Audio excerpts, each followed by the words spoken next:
એટલે એ ભાઈ કોણ કે સિંહના ટોળાનો આવો અમારા લીલિયાના પાદરમાં તમને દેખાડું એ કરે નવ સિંહના ટોળા ઈ રોડ ઉપર હાયલા જતા હોય અને હવે તો પ્રકૃતિએ પોતાનો નિયમ બદલી નાખ્યો છે હવે ઈ ભેગા રહેવા માંડ્યા છે અને આ વાત સિંહ માટે નથી કાલીમ નો કે બોલા રોડે નીકળવાનું જો યાર હા ધંધો જ રાતનો છે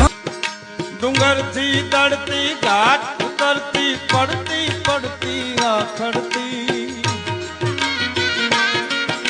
આવે ઉછળતી જરા ન ડરતી હરતી ફરતી મદ જરતી ડુંગર થી તડતી ઘાટ ઉતરતી પડતી પડતી આખડતી આવે ઉછળતી જરા ન ડરતી હરતી ફરતી મદ જરતી